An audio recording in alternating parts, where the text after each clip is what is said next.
We are live. Hello, everybody. Claude Diamond here. Winter Park, Colorado, 10,000 feet up in the Rocky Mountains, ski country.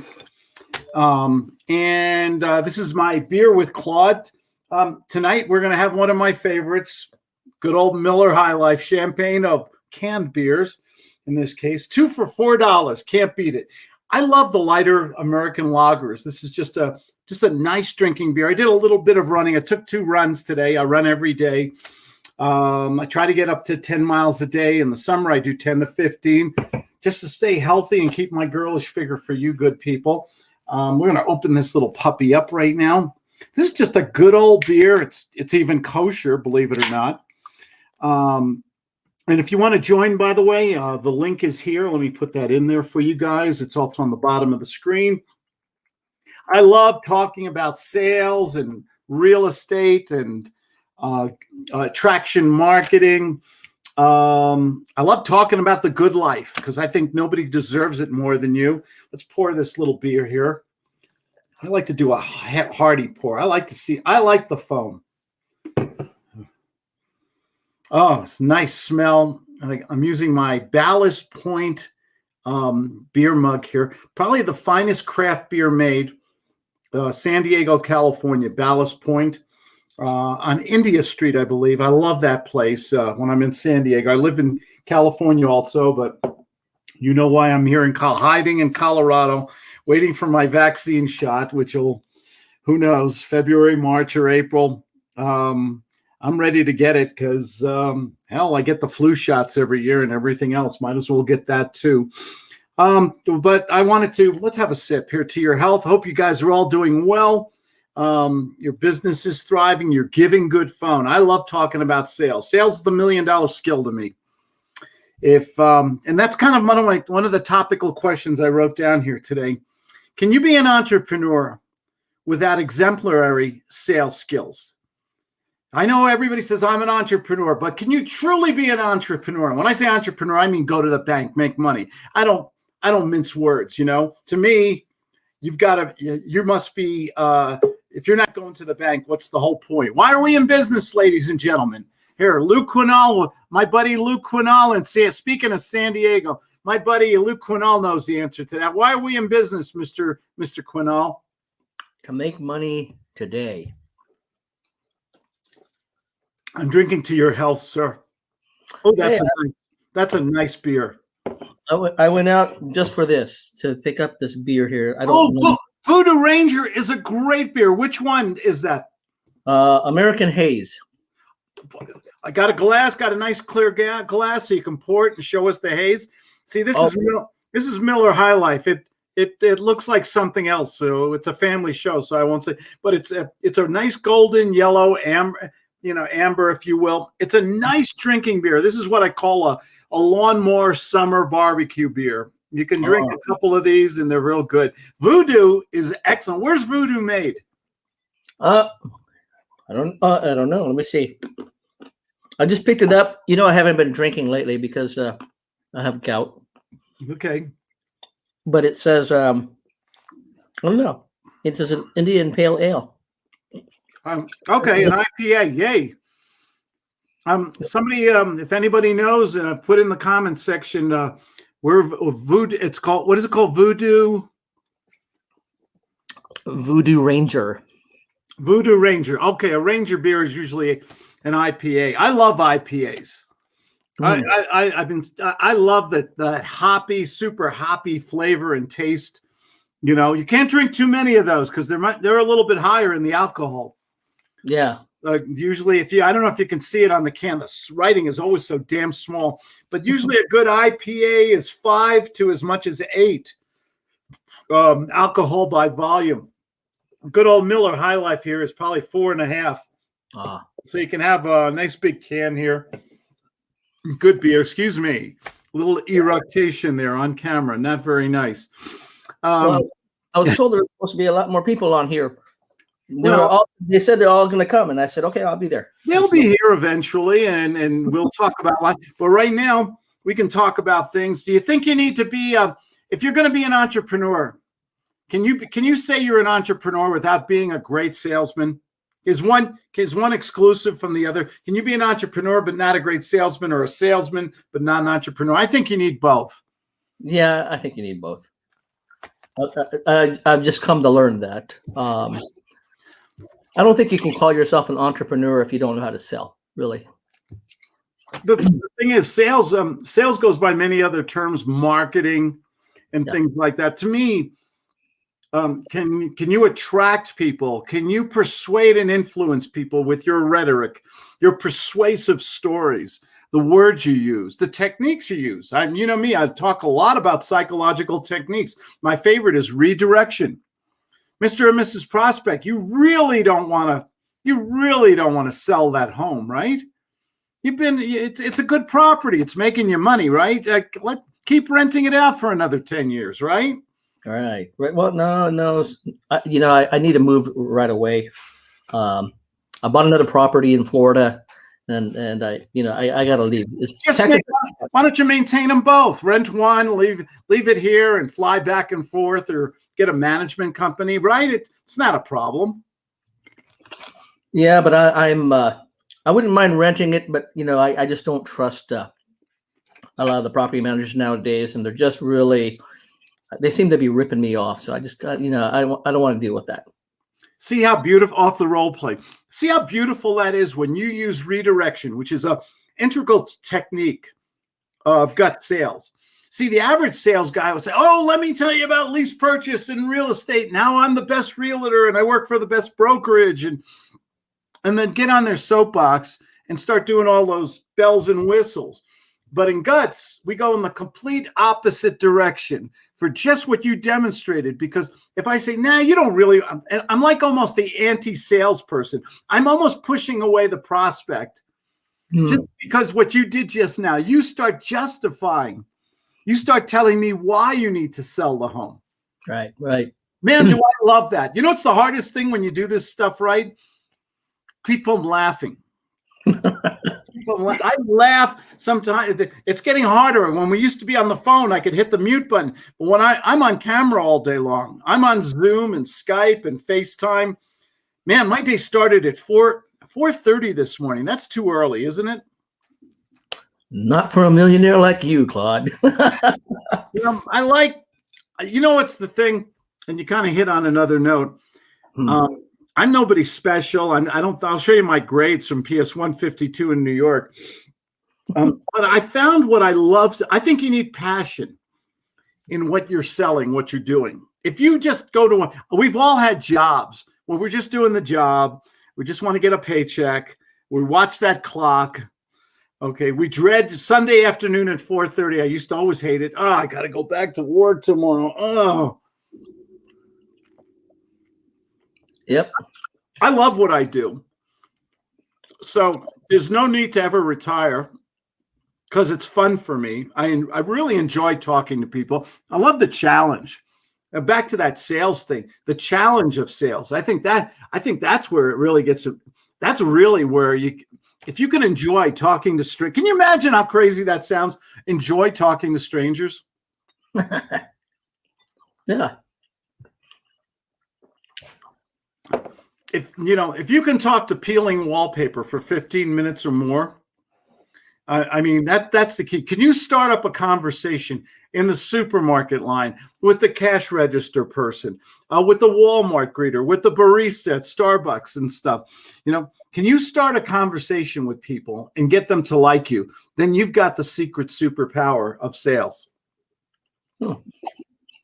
Can you just spontaneously speak with people and engage them in a conversation? You ever notice in a party or something, there's always one person who can walk into a room, "Hey, how's everybody doing?" Like the norm thing. Yeah. Remember that? Oh, yeah. That to me is just, if you can have that comfortable in your own skin kind of aura or demeanor, man, you can make so much money. I find the secret eluded me for forever. I mean, I went to college. I went to law school. I went to every guru, every seminar. The only thing I didn't do is walk on hot coals. Okay. I bought all the books and tapes. I got them all. I still like them. But nobody taught me how to sell. except for one sweet old man who was a genius in persuasion. And that was what was missing. I mean, struggling for money. I mean, counting every penny. I mean, do you ever go inside your car and go in the seats and the chain and try to find loose change because you need money for gasoline? Oh yeah. Oh man, recycled bottles to do that. Oh God, I did that too as a kid. I had a little wagon with bottles and stuff like that in New York City. I did all that stuff. And it was really funny with all the time and research and education and all the motivational speakers. I was still struggling for money. And I said, gee, why? I'm doing everything they say. Why isn't it happening yet? Right. That's what I've asked. It was the one thing that was missing was getting using the right psychological triggers, techniques, the right acting or thespian skills. And so that people say, man, yeah, let me buy this. Yeah, you're right. I need this right now. And if you've ever studied great salespeople, I still do. I love studying salespeople. If I want to see, how did you persuade somebody to buy that $100,000 car? How did they do that? Right. That just fascinates me. Yeah. Well, growing up, I was, well, you could call it a fear, but I've always told not to be I was always told not to be a salesman because everybody hates salesmen. So, it was never in my mind. I was trying to get into engineering. I was trying to get into all these other things, and then I realized, this is not me, because I'm a very social person, and I can't sit down for more than 2 hours to study. Aren't we all social people? What's the one thing we've missed over the last 10 months? Getting together and being social. God, how much do we miss? How about just hugging another person? Okay. I mean, I see friends. How are you? Guys, girl, it doesn't matter. How are you? And we haven't done that in a while. I haven't gone out to a restaurant since I left San Diego in March. We've been really a little maybe strict on this whole COVID thing. Friends of ours just lost their son to COVID. I mean, so sad. You're hearing these stories, and I think we're at a point where everybody has known somebody who had COVID, or maybe somebody who died from it. I think everybody has that story by now, right? Yeah, I think so. Yeah. I mean, I know somebody, but I also know, but there are other. Well, I don't want to get too political here, right? But I heard people who didn't die from COVID, but they are they've been listed as the death due to COVID. Well, and you wonder why. Well, the truth of all the truth about everything that's happened, as usual, that'll come out a year or 2 years from now. Hopefully, we'll learn so much from this. I mean, nothing like this has happened since the Spanish flu in the early 1900s. And millions died in that. And they didn't have the medical we have, or the vaccines. They didn't know. They didn't understand how things travel. Right. Have you ever read about they called it the Spanish flu? It was horrible. Millions died worldwide. Mm-hmm. I think it was 20 million people, something like that. I have to Google it. Yeah. Really hard. We've never had anything like this. Life keeps throwing us surprises on this. But, the thing about it is, what I really believe is we're going to see a tremendous recovery. If the politicians don't mess it up too much. We have to talk about your Governor Newsom, by the way. You know what you and I were texting earlier. I think we're going to see a tremendous recovery the later part of this year.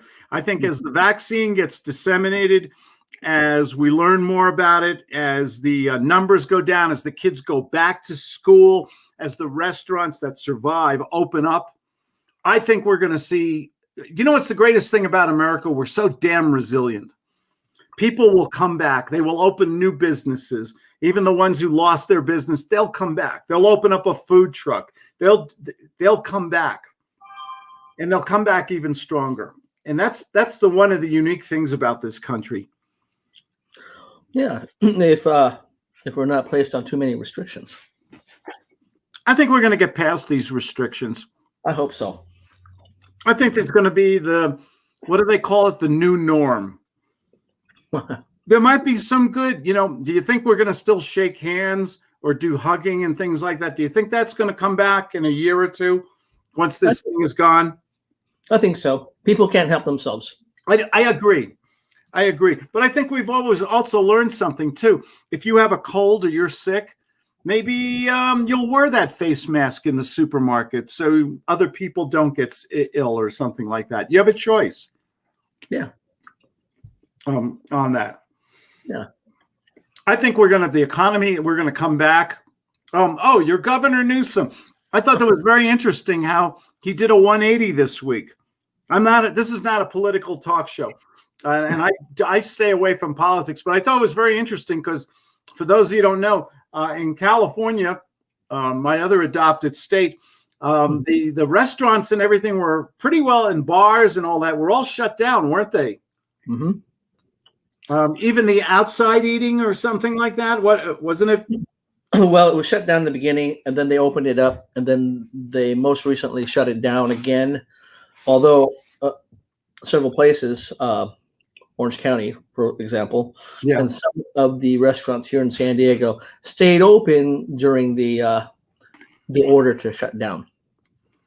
Oh, little bit of defiance there, huh? Yeah. And I don't know if you know that Newsom is going through a recall. Yeah, that's where I was going on this. There was a recall, and I think they got over 1 million signatures by now, right? Yep. California has something very unique where people, if they get enough signatures, can put put bills on the vote for the next election. They can also recall the governor if they have enough people who don't like the way he's doing business. Yep. I think it's only happened once before to another governor 20-something years ago. I think it happened to Gray Davis. Yeah, that's it. Thank you. Yeah. Kind of interesting. You can get so mad at a politician you can recall him. Mm-hmm. Kind of interesting. Well, only in California, right? I don't care what anybody says. I know everybody's talking about all the people and all the companies are leaving California. But I got to tell you something. I've been away from California since March when the COVID started. We ran away or quarantined in Colorado here. We have a bigger home here than in California. Mm-hmm. I miss it. I mean, listen, you know how I suffer? How do you suffer, Claude? I haven't had a double with animal fries in 10 months. Do you know how you miss that stuff? I haven't had a Popeyes. I haven't had a Popeyes chicken sandwich yet, man. Well, when you get back, we'll get some. We got our friend here, Justin Chamness.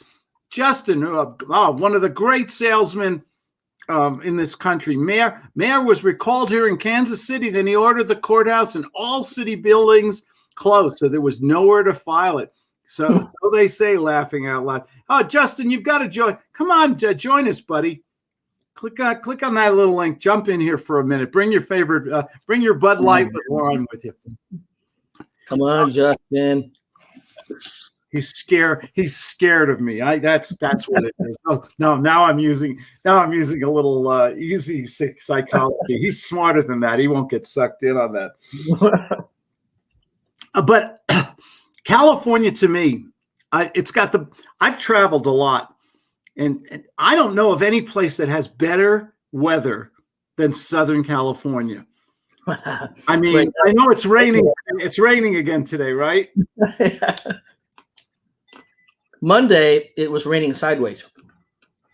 Really? It was windy. And I heard the mountains got up to 10 feet of snow, or they're getting that much snow. Oh, yeah. Send it to Colorado, man. We need it. I'm going skiing tomorrow. There you go. There you go. I miss skiing. Oh, and when this is over, we'll all get together in Winter Park, Colorado, and go skiing together. I go, you know, it's really nice. Lifestyle. You know, once you've if you're going to be an entrepreneur, you have to master sales. Once you've mastered sales and you can work from home, which was always my dream, okay, to have my own business, to work from home, to make enough money, not to buy fancy bling bling, just to get rid of debt, pay my bills, sleep well at night has always been my definition of success. You know, I've had times in my life where I went to bed worrying about money. Where am I going to pay the rent? I mean, I've been there. Yep. And I'm almost grateful for that moment because I still appreciate it today. And I think you got to go through that once in your life so that when you finally find what works for you and you can make enough money to live like a human being, I think it's really important, the gratefulness of it all. You know, never to act like, I can't stand these gurus who act like big shots. What do you know the ones I'm talking about? Yes, sir. Oh, I'm so smart. Look at me. I've got my black suit on with my white shirt and red tie. And look, I'm in front of my Rolls Royce or my jet or anything. That shit doesn't impress me. It really doesn't. I mean, I've got a private jet. It's called Southwest Airlines, my old joke. But how much do you need to be happy is what I always ask. Yeah. To make enough money so you never have to think about it. Or know how to make enough money. You got to say it now. My definition of success, Lou, what is it? Well, now you put me on a hot spot. Definition of success. Got me lost there. Definition says. My definition of success, since you brought it up, no, I brought it up, is the ability to lose everything. Lose the house, lose the cars, lose the savings, lose credit, lose everything. Strip me naked. Bad visual. I'm sorry. I hope you're not eating dinner. Okay. Lose everything, but have the health and the knowledge of sales so that you can get back on the phone and in 30 days or less, you can be a 1%er. You know what I mean by a 1%er? Yeah. Top wage earner in the country. Yep. When you can do that, you're free the rest of your life because anyone can make a boo-boo. Anyone can make a mistake. Oh, I got to talk about a boo-boo today. You ready for a Bernie Madoff type story? Sure. Okay, I had a client today call me up. I hope this client is not listening right now, but I like to share stories, and I'd never identify. And this is a client who didn't check with me. And gave a guy almost $200,000. Okay. And this guy basically said, give me this money and I'm going to buy some inventory. I got a good deal. And then I'm going to resell it and I'm going to double your money. And oh, don't worry, we'll do a contract. And this client gave this person all this money. And that's when the problems began. After you give them the money, Bernie Madoff and we had a discussion today, and it wasn't a good one. You know, this was a Ponzi scheme.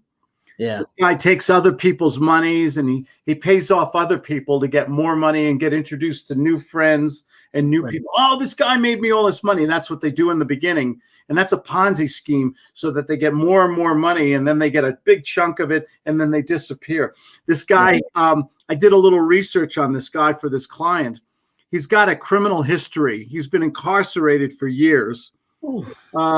He's violated parole. He's been in jail for years. He got out of jail and he started doing the same thing he was doing when he went into jail. And you know what's the wonderful thing about Google? You can check people. You know, you can check people. Well, I'm the only guy in the world who says it's okay to ask me for references.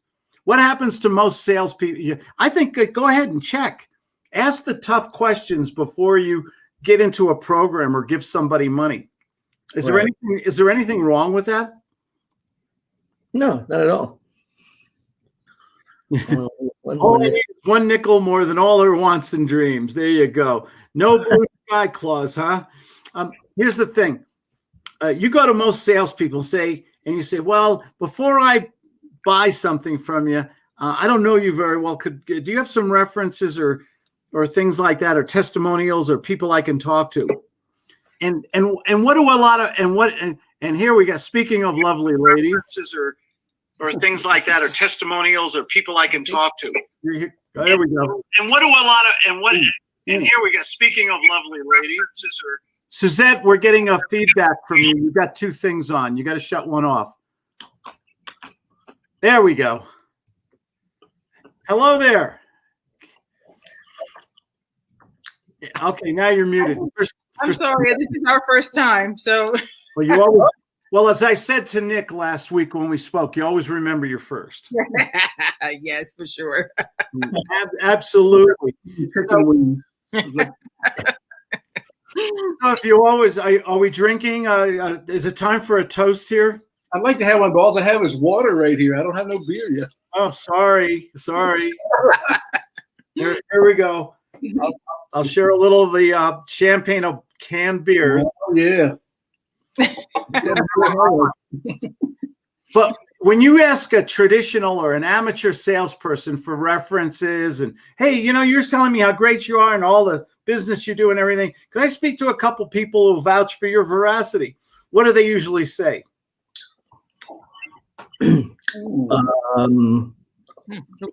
Yeah, I guess I can get you that. You guessed?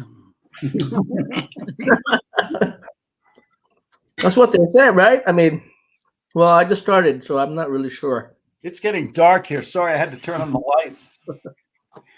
It is 5:27 in Colorado, and the sun goes gone. The sun is down. In the mountains here, it's really nice. The sun goes down, and the snow-capped mountains reflect the sun going down, and they turn pink. And they call that alpenglow. Wow. Oh, wow. And it turns that bright pink on the mountaintops. It doesn't happen every day, but it happens a lot. It's really pretty. So what do you think goes through someone's mind when you ask them for references or something? What's really going through their mind? It's a credibility issue, isn't it? Mm-hmm. Yeah. Yes. And if you show any reluctance or hesitation, what do you think goes through that prospect's mind? Prospect's a valuable thing. So I'm not sure. They've got doubts, and then they're going to use that. Mm-hmm. They get doubts. Yeah. They get doubts and their reluctance, because how important is trust in a business relationship, even if it's the first phone call? Right. Very, very important. Yeah. Are those the guys with the great YouTube channel? I don't know who I don't know who Justin's talking about there. What else here? Just like Claude, to shed a little light on the subject. Okay. Thank you, Justin.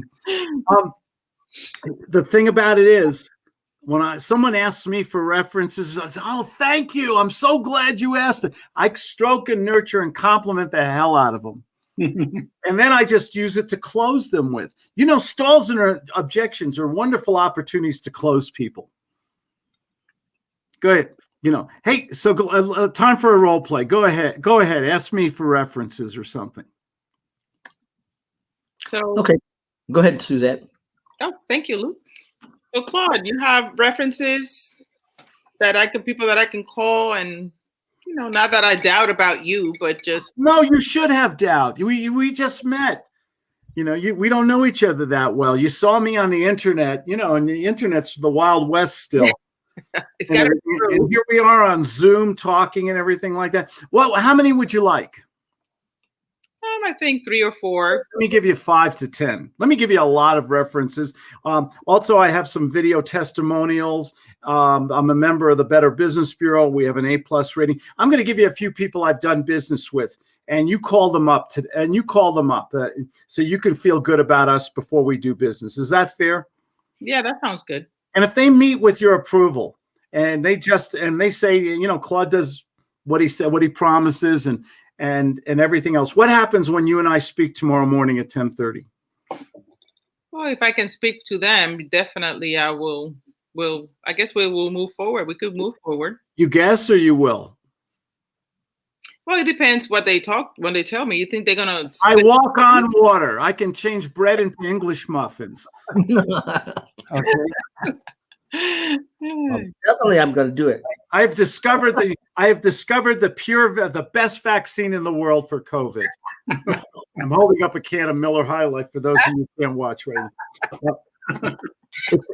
If they make you feel good about me and they speak highly of me, and you call all these people and do all your due diligence and search me all over the internet and everything else, when we speak tomorrow morning, can we make a commitment to move forward and solve those problems you brought up, or should we let it go now?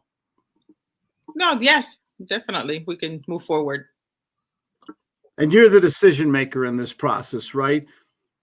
Sure. Yeah. Poor Nick.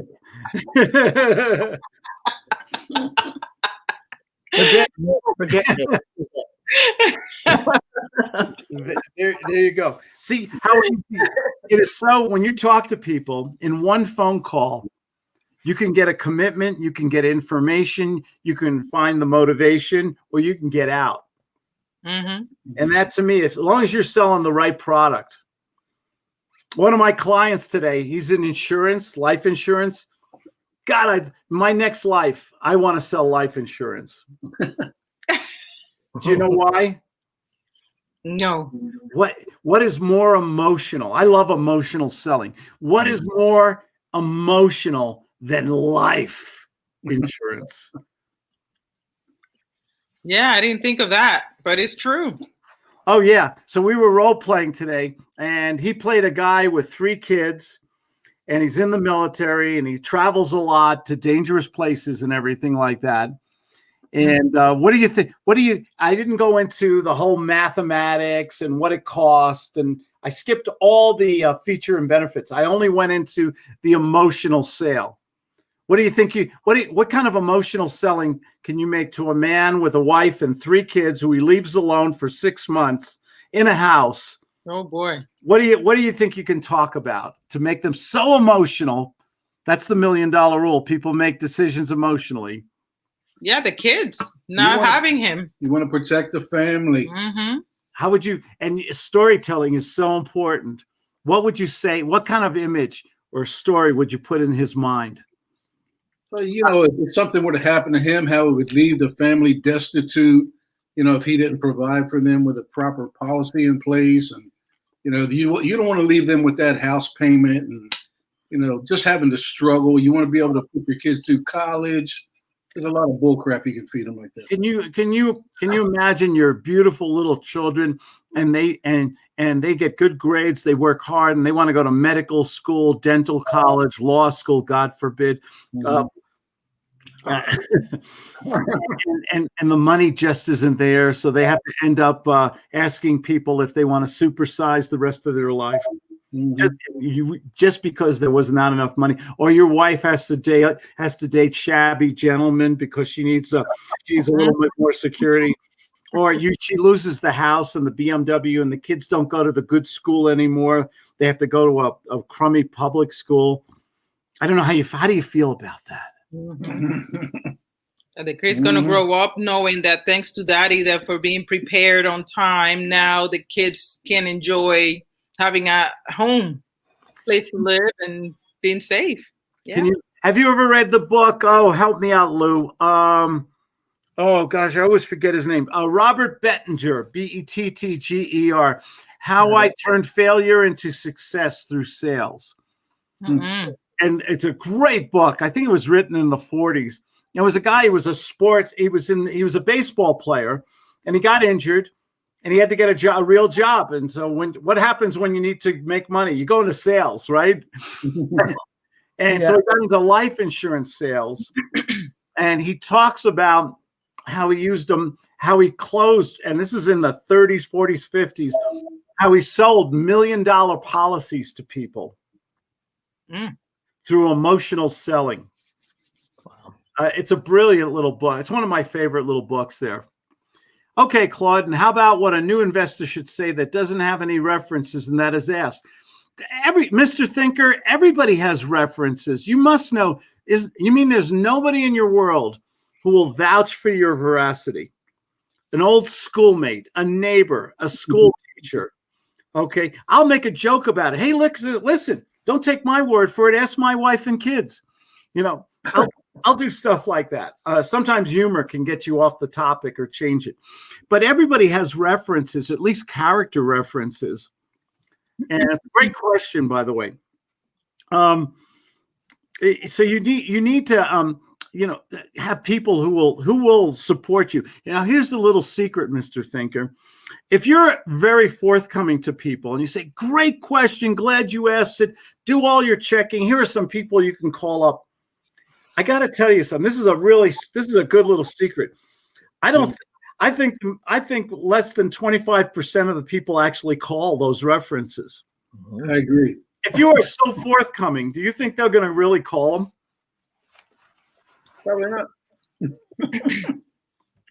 So, Claude, that happened to me once, and they asked for references, and I didn't have any prepared, but they wanted references from people who had used our services and who can vouch for the services in the company. And they wanted like 4.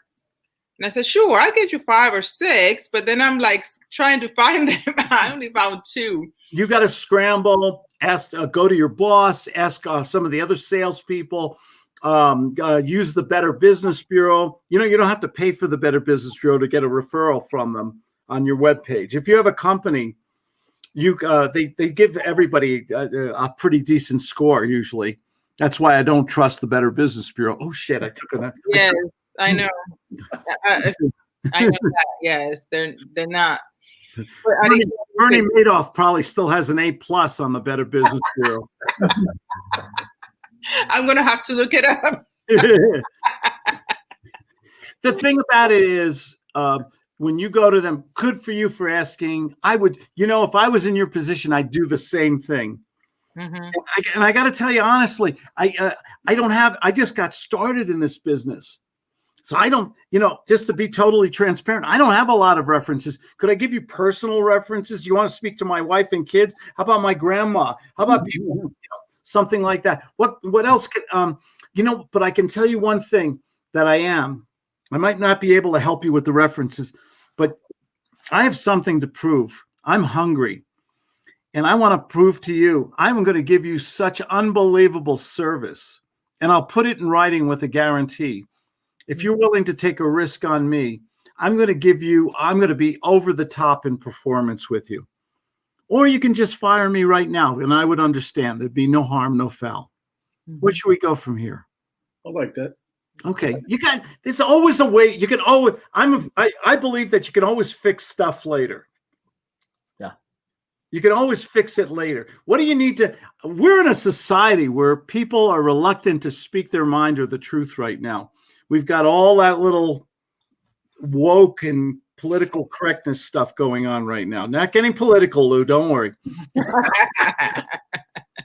But I think one of the best selling qualities of all is the truth. You can shock the hell out of people with the truth. People, I get phone calls. Well, why should I work with you? Maybe you shouldn't. Maybe you shouldn't. Why? Those other people you spoke to, my competition, they're good people. Why are we even talking today? Make them do all the work. Yeah, true. Yeah.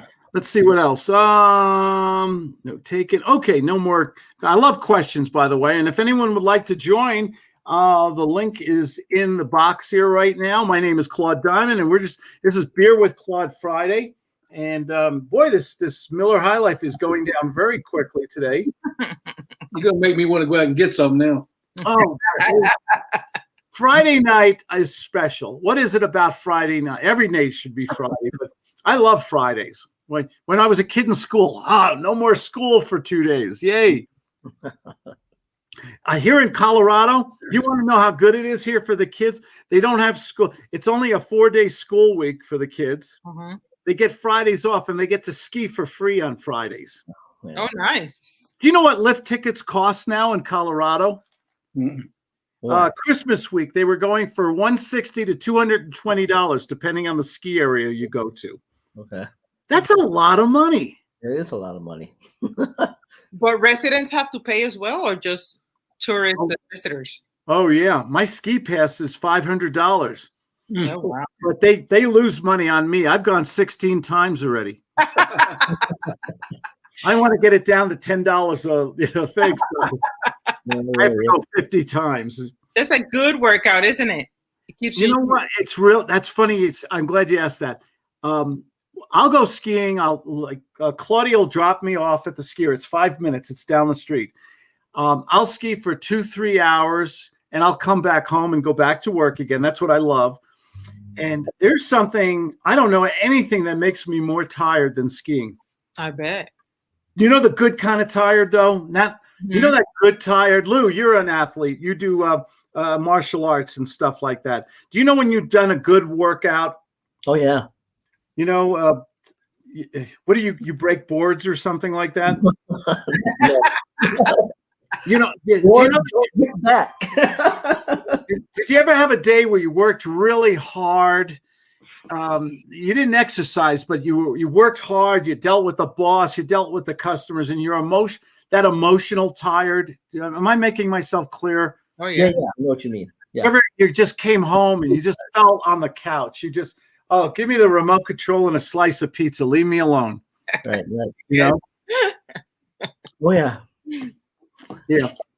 I just bought my sister-in-law. It's her birthday. I found a perfect T-shirt for her because she raises dachshunds, and it said, "I'm not talking to anyone except my dog today." But when you go skiing and you're working on your whole body and everything like that, and I come home, I'm like, whew, that's a good tired. Oh, yes. That's a good tired.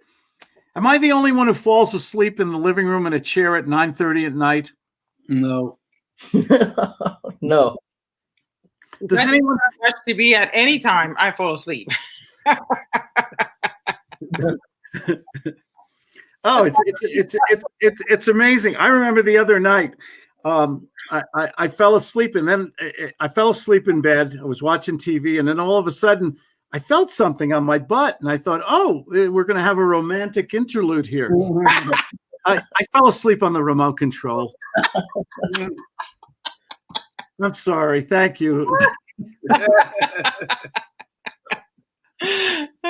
That's a bad old joke. God, I lost 5 viewers on that joke. The numbers just went right down on YouTube. How's Claudia doing? She's doing great. Oh, God. If it wasn't for her, I'd be cleaning a Slurpee machine right now somewhere. Good. Absolutely. You guys, how important is it having a good partner in life? It's good. Yeah, Yeah, very good. important. Right? Yeah, I think so. I mean it. Oh, I put you on the spot there, didn't I? Well, I tell you, like we discussed the other night, we're trying to figure a way not to kill each other working in the same room sometimes. You know what the definition of true love is? What's that? When you love each other just a little bit more than you hate each other.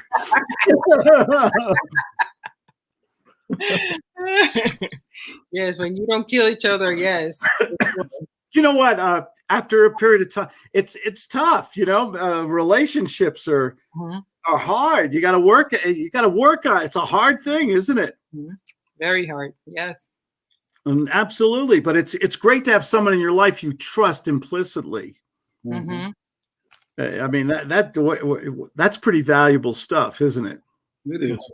Oh yeah. I mean, I built this business up because Claudia watches the bills, does the books and everything the stuff I hate. Right. I like to sell. Mm-hmm. She's a pretty good salesman too. Oh yeah. She knows how to sell me. Mm-hmm.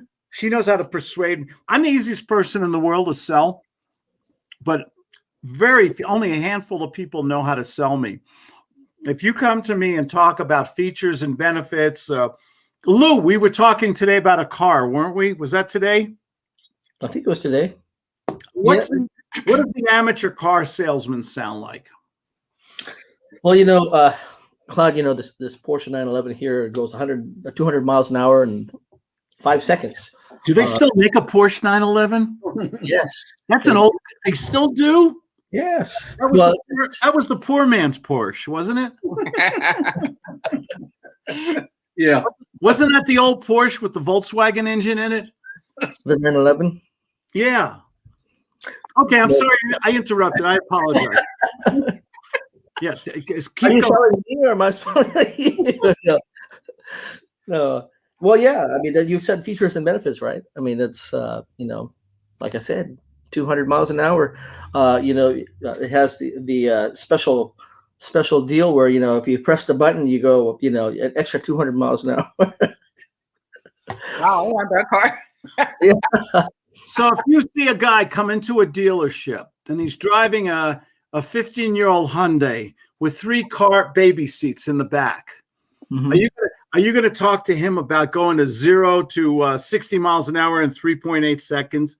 Mm. What would the gut salesperson do with that guy with the old car, no airbags, 3 baby seats in the back? What would the gut salesman do? On cars. No car, baby. You need a nice big Well, with all this protection. You can put all the 3 babies in the back and not having to worry about it. Your wife is sitting in front. She can have her own laptop and working from the car while you're driving, listening to great music, and kids got their own TV screens on the back. Got their own little world. That's a good one. Do the kids ever make a lot of noise in the back because they're bored or something like that? Right. Can you imagine if you could quiet it down and you could keep them preoccupied while you're driving on a long trip? What would that quiet be like on that long trip? Yes, that would be amazing. Because they're watching Toy Story 18 or something, for the 19th time. Yeah. Something like that. What if you had a guy come into a car dealership and he's a real estate agent and he's driving that same 15-year-old Hyundai? What would you say to what would a gut salesperson say to that person? Oh gosh. Nice car. You don't really need a new car. That Hyundai impresses the hell out of your clients, doesn't it? Yeah. Go ahead. Your clients must be impressed with your Honda. They're not. I got to tell you, I'm kind of embarrassed driving this car. But it runs. It's 15 years old. It still runs. It gets good gas mileage and everything like that. Well, let me ask you something, Claude. Let me ask you a couple of questions. You ask me some questions. I'll ask you some questions. Let's see if we can figure out what your needs are and see what if we can get you into a nice, beautiful car. Well, I don't know if that's do you really now you gotta what's the emotion that you can hit them with that'll make them get out of stop thinking about driving people in that keep and get into a nice car, a Lexus or something. I have to be greed, right? I mean, I love that word. Say it. Okay, do the greed angle. Oh gosh. Okay. Well, let me ask you a couple questions. You ask me a couple questions to see if we can. You got it. Let's see if we can make you look rich. Ooh. You mean successful? Is that the word you wanted to use? Yeah. Because you look successful for your clients, and your clients can. You think that's important, Lou? Well, that really will change you think I'll make more sales if I show people that I'm successful? Well, that's a good question, Claude. Do you think so? I don't know. I'm not a materialistic kind of guy. I'm an old hippie. Aren't you a real estate broker? I thought you made a lot of money. Well, I could always make more. You think your Honda's doing it for you? It's okay to tell me no if you don't think that. You think that Honda's. I don't understand though. Do you really think a car impresses people when you pick them up and take them around to properties? I really don't know, Claude. Do you think? What have you sold anything lately with your Honda? Oh, with the COVID, with the COVID and everything, it's really, really, it's been hard. Well, I need some help here. I wish. Come on in. Claudia, come in. Say hello to Nickens. I think you need some boo-hoo tissues. I did. I just held them up. Hold them up? Okay, yeah. Don't leave home without it. I think you need some of these. Claudia. Hi, Claudia. Good to see you. Lou was just closing me. Oh, I'm sorry. No, Let me stay. let It's Lou- okay. Let me let Lou close. No, I just wanted to share Tigger with everybody. That was all. So, That's very nice. What's Tigger doing? He looks like he just had a couple of beers and he's down for the Let's not this Tigger. Oh no. yeah. I'll let you guys go. I just wanted to say hi. Good night. Hi, good night. So, go ahead. Oh, now you're rolling here. You're hitting my money button here. Am I? Am I? Yeah, turn it around on me. You use a little redirection there. Imagine. Use the word imagine. Use the word imagine a little bit. Okay. All right. So imagine, Claude. Imagine you have a couple of clients and they see you drive up in that beautiful red Porsche right there. What are they going to be thinking? Wow, this guy's a hot salesman, probably, right? He's selling a lot of homes. He must know what he's doing. Yeah. You think my sales would increase substantially? I'd make more money to pay for this Porsche if I drove a nicer car when I picked up clients? I don't know, Claude. Who I would? I don't know, but if you were on the other side and someone was selling you a house, Yeah, and I came up. Let's say it's me. I'm the guy that comes up, and I come up in a Honda. Or would you do business with me, or would you do business with me? It's a bad question. I love Hondas. It's one my Honda. I miss my Honda. I used to drive nothing but Hondas. I miss them so much.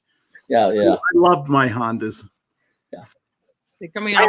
I had my favorite car, which I wish I never saw, was a Honda Wago van. It was the weirdest looking Honda they ever made. Really? It looked like it was a combination between a Honda and an AMC Gremlin. Remember that? Oh my God.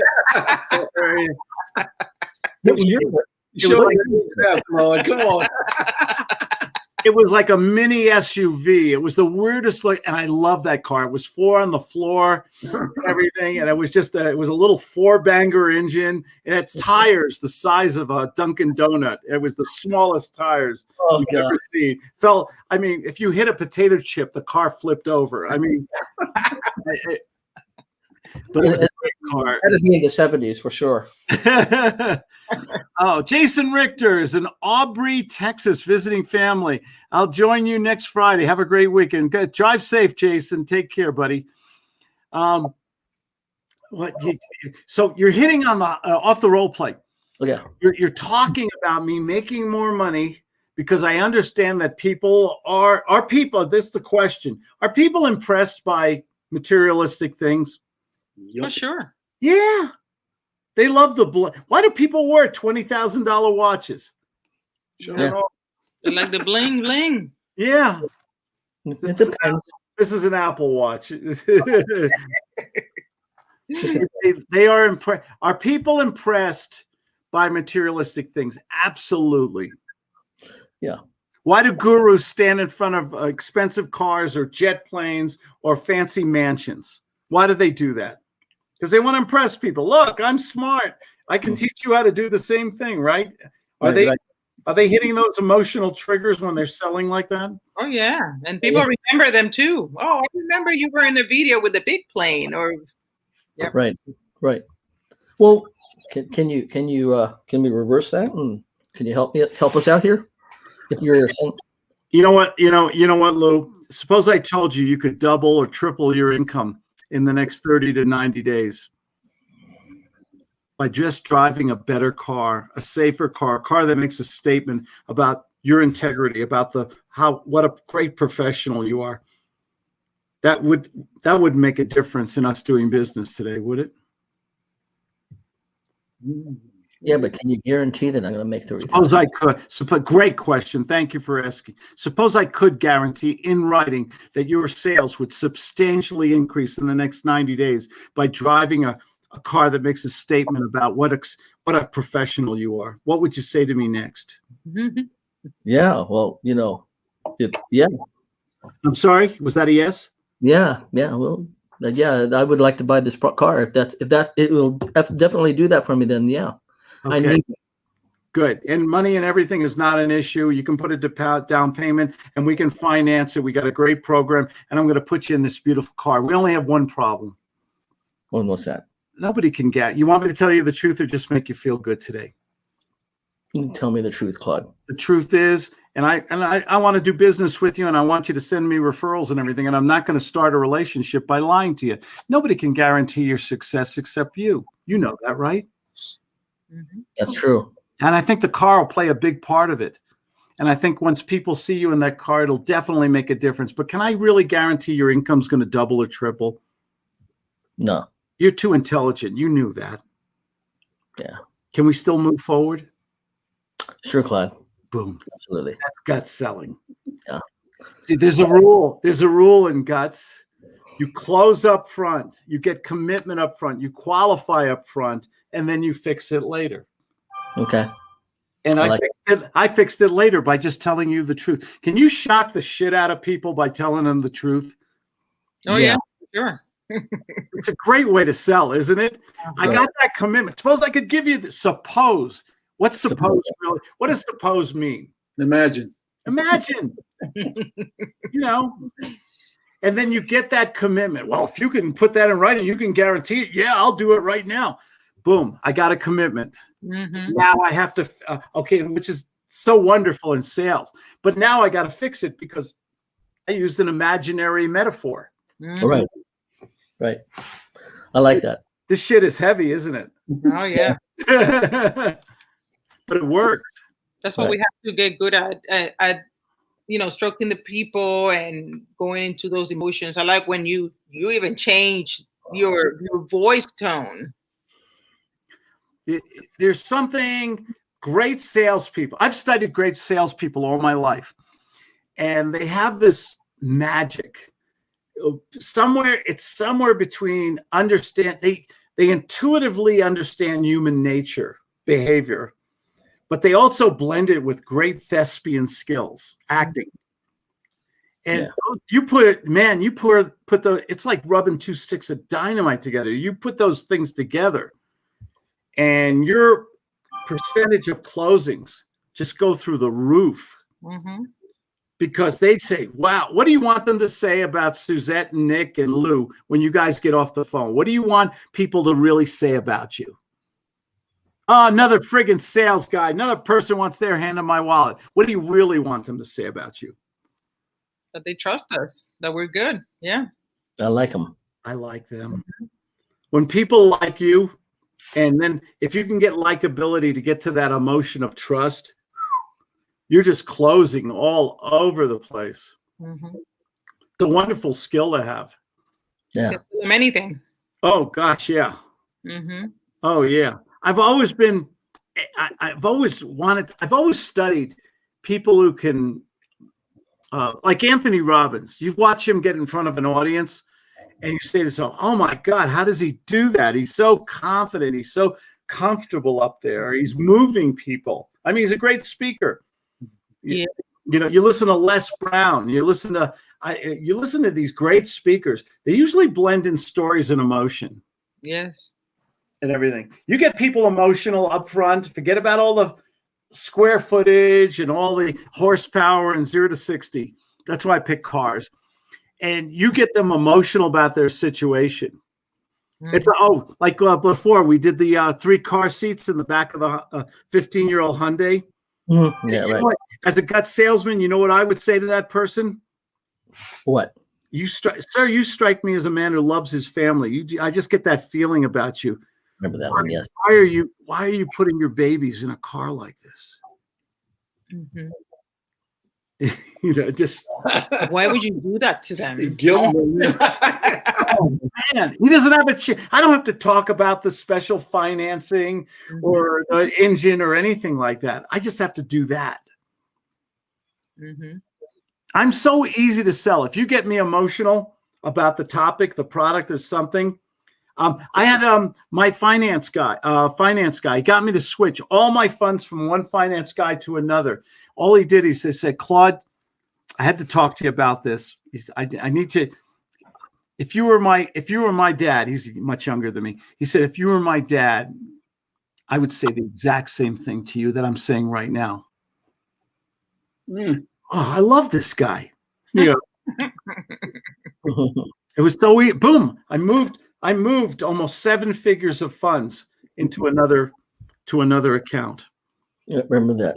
Because the other guy never called me and never gave a damn about me. Oh no. No. And I had a guy who called me up and said, you know what, I've studied your thing and everything like that. And this is what I would do. If you're part of my new family. Oh, so easy. Mm-hmm. Should say sucker on my forehead, you know. Can you get a tattoo? Can you imagine someone got a tattoo on their forehead and said sucker, schmuck, or something like that? Hey, that's trending now. People putting tattoos in their faces.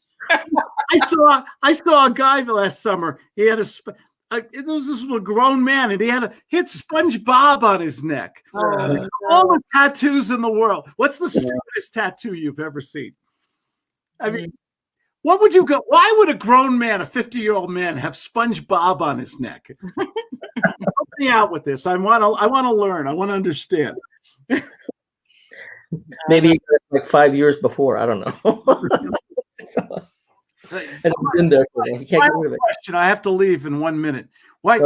Where have you seen more stupid, bad tattoos than really good ones? Yeah. Yes. Oh. And I still believe, you know, the Chinese letters that a lot of people get on their back and neck. I still believe. I know a little bit of Mandarin, and most of them say General Chang's chicken. Yeah, regular people won't know what it says. Right here. Oh, well, this was fun, guys, and I'm going to end on a high note. Tonight is Taco Friday. What do you guys have? What's everybody having for dinner before I leave? We already ate. We had chicken wings, French fries, and Brussels sprouts. I love. Am I the only other person in the world that loves Brussels sprouts? We love them. We love them. Mm-hmm. I love Brussels sprouts. You tell most people about Brussels sprouts.